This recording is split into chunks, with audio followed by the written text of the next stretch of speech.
आप देख रहे हैं इन डार्क राजकुमार के साथ। तो चलिए बढ़ते हैं आज की कहानी की ओर। दोस्तों, आपने कभी ना कभी डायन शब्द तो सुना ही होगा। डायन क्या होती है? क्या आपको मालूम है कि ये हंसते खेलते परिवार को एक पल में तबाह कर सकती है? और जब भी कभी ग्रामीण इलाके में आप जाएंगे तो आपको इनका जिक्र सुनने को जरूर मिलेगा। अक्सर हर गांव की एक पुराना इतिहास छुपा हुआ होता है जो कि कभी न कभी हमारे सामने आ ही जाता है। मैं भी आज आपको अपने गांव की एक ऐसी सच्ची घटना सुनाने जा रहा हूं जिसे सुनकर आप एक गहरी सोच में पड़ जाएंगे कि कोई ऐसा भला कैसे कर सकता है। तो चलिए शुरू करते हैं आज की एक और खौफनाक सच्ची कहानी। दोस्तों, मेरा नाम आकाश है और मेरी उम्र लगभग 28 साल की है। मैं अपने जीवन की एक ऐसी घटना आपको बताने जा रहा हूँ जिसे सुनकर आपका भी दिल दहल जाएगा। उस घटना के बाद से मैंने कुछ सालों तक गांव में जाना बिल्कुल ही बंद कर दिया था। आज से तकरीबन 4 साल पहले मेरी नई नई शादी हुई थी और मैं अपने परिवार के साथ दिल्ली में रहा करता था। मेरे परिवार में हम कुल 5 जन थे।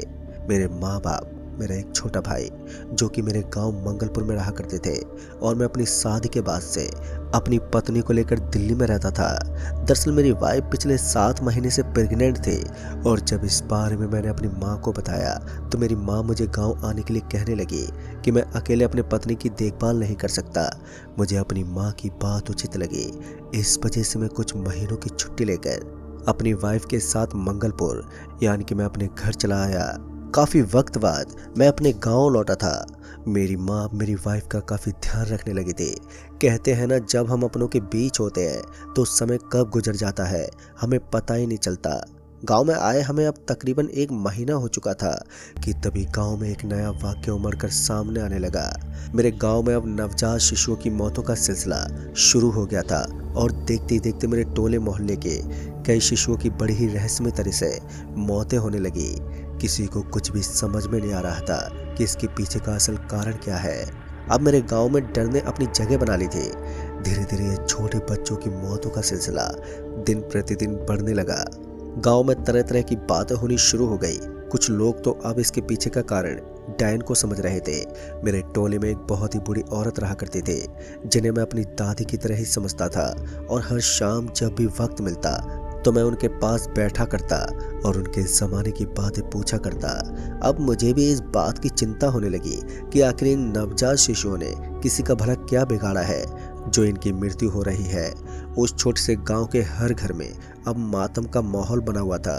धीरे धीरे सभी लोग अपने बच्चों को घर से निकलना बंद कर दिए थे कि कहीं किसी डैन की नज़र ना लग जाए। मेरे गांव में ही नहीं, आसपास के और भी गांव से आए दिन यही खबरें आने लगी थी। मेरे परिवार में भी सब लोग बहुत ही चिंतित थे क्योंकि अब अगले महीने ही मेरी पत्नी की डिलीवरी थी और गांव में ऐसा माहौल बना हुआ था।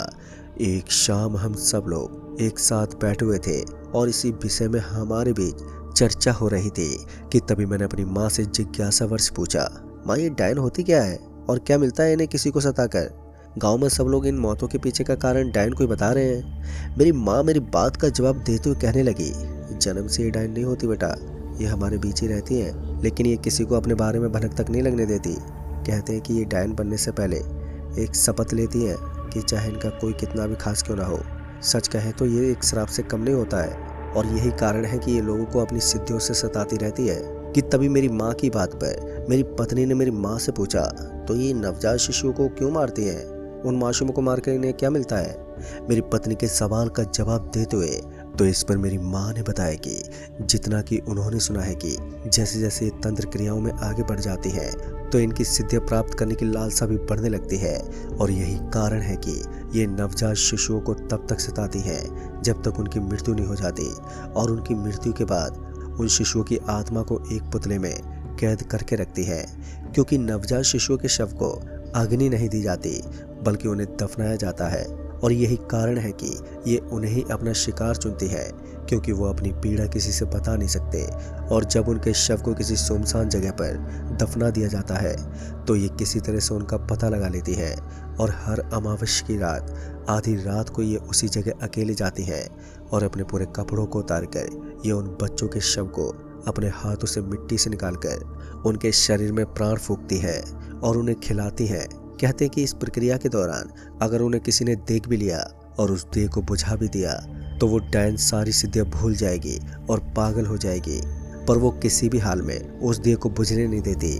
डायन के बारे में इतना बताने के बाद मेरी माँ ने एकदम से हमसे कहा, चलो सब लोग अब सो जाओ, रात बहुत ज़्यादा हो गई है। अपनी माँ के मुंह से इतना सुनते ही हम अपने कमरे में चले गए और अब मेरी पत्नी के दिमाग में तरह तरह के विचार घूमने लगे थे। हम दोनों अपने बिस्तर पर जाकर लेट गए और मुझे अब हल्की उबासियाँ भी आने लगी थी और कब मेरी आंख लग गई मुझे पता ही नहीं चला कि तभी एकदम से मेरी पत्नी ने मुझे झकझोरते उठाया। मैं अपनी आंखें मसलते उठा तो मेरी पत्नी मुझसे कहने लगी कि कोई औरत इस रास्ते से गई है, उसके पैर की आवाज़ अभी मुझे सुनाई दी है। मैंने समय देखा तो रात के तकरीबन 12:15 बज रहे थे। मैंने थोड़ी नींद में अपनी पत्नी से कहा, ये गांव है, यहाँ अक्सर लोग जाते रहते हैं। इतना कहकर मैं अपने बिस्तर पर लेट गया और मेरी आंख लग गई। अगली सुबह मैं ब्रश करते अपने मोहल्ले में घूम ही रहा था कि तभी मैंने देखा कि मेरे पड़ोस के घर से रोने की आवाज़ें आ रही थी और उनके घर पर कुछ लोगों की भीड़ जमा थी। मैं भी उनके घर के पास जा पहुंचा और बाहर खड़े लोगों से मैं पूछने लगा कि आखिर माजरा क्या है। उस घर के बाहर खड़े एक आदमी से पूछा, अरे भाई साहब आखिर बात क्या है, इतनी भीड़ क्यों लगी है। मेरी बात का जवाब देते उस आदमी ने मुझसे कहा, अरे भाई साहब क्या बताएं, ना जाने किसकी नज़र लग गई है हमारे इस गाँव को, जो यूँ नवजात बच्चों की मौत हो रही है।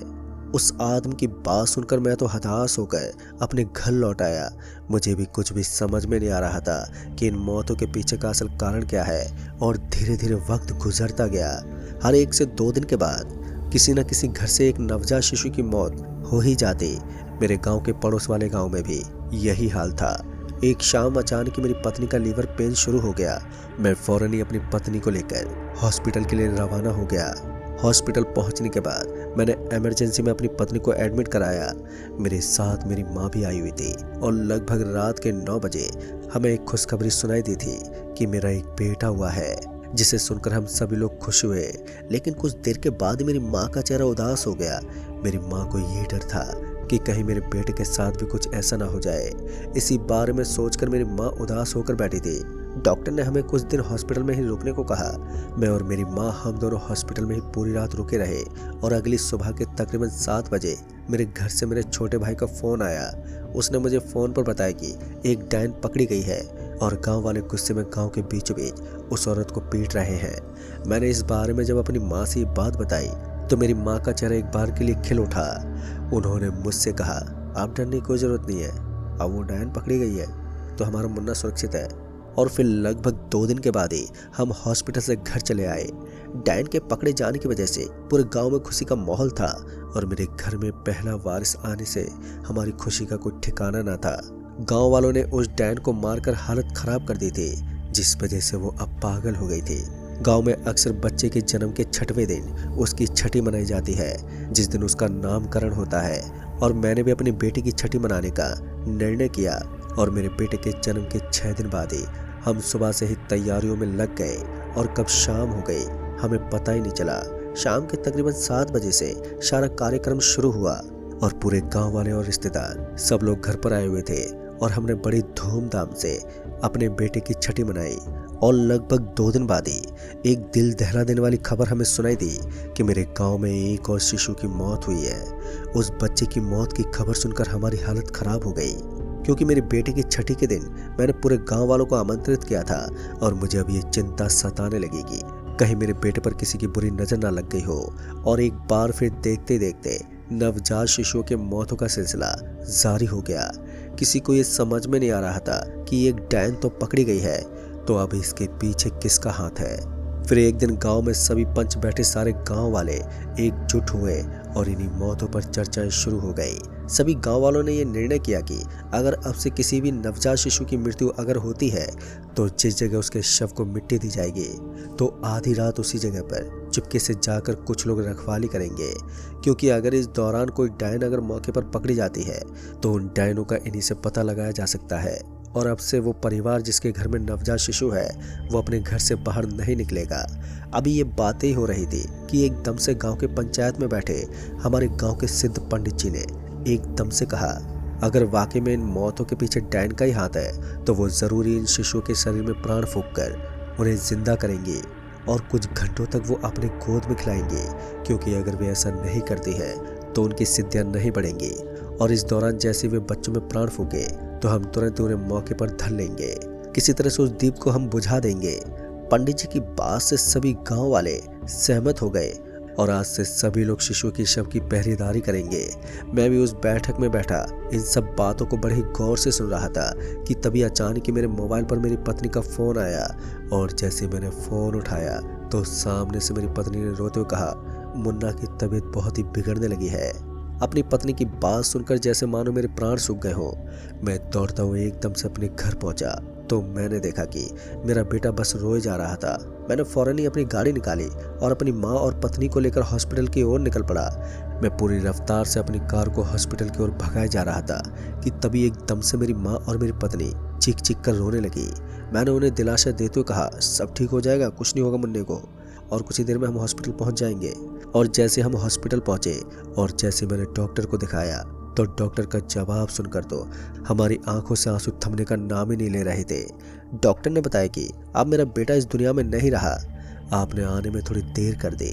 डॉक्टर के मुंह से इतना सुनते ही मैं टूट सा गया। मैं हताश होकर अपने बेटे के शव को लेकर घर लौट आया और मेरे पूरे घर में मातम छा गया। मेरे आंसू थमने का नाम ही नहीं ले रहे थे, क्योंकि यूं अचानक ऐसा कुछ हो जाएगा मैंने कभी सोचा नहीं था।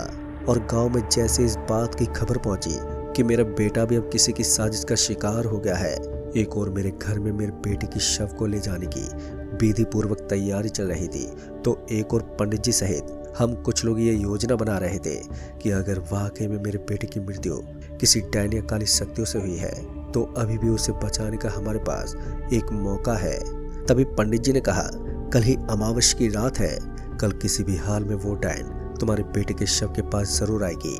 उसी वक्त हम उसे धर लेंगे और तुम उस दीप को बुझा देना, जिससे तुम्हारे बेटे की जान बच जाएगी।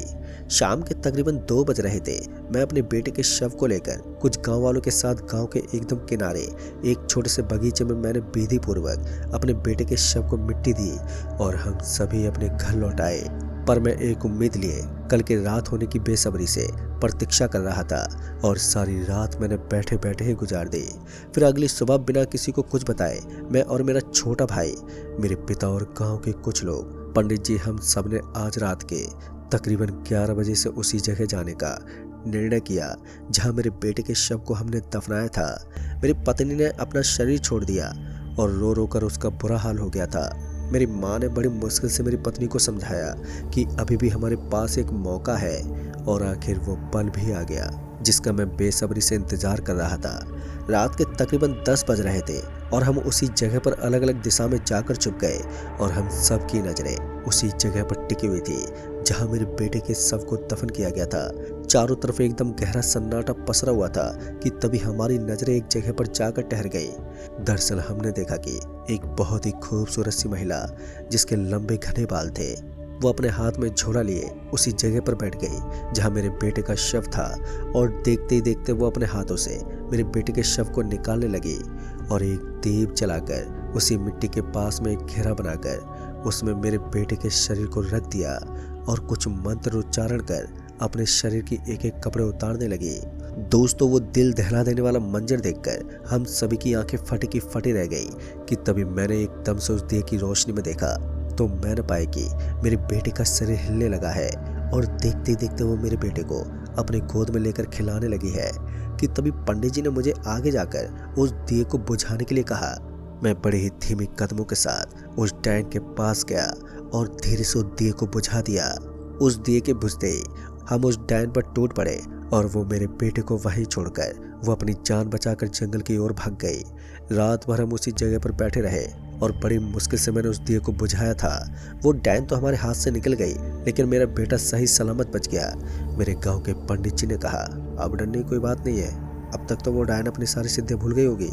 आप अपने बेटे को लेकर वापस उसी जगह चले जाइए जहां आप रहते हैं। और मैंने पंडित जी की बात सुनकर अपने पूरे परिवार को लेकर अगली सुबह ही दिल्ली लौट आया और उस घटना के बाद से आज तक मैं अपने गाँव नहीं गया और मेरा बेटा आशीष अब 3 साल का हो चुका है। तो दोस्तों, इस कहानी में बस इतना ही। तब तक के लिए बाय एंड टेक केयर।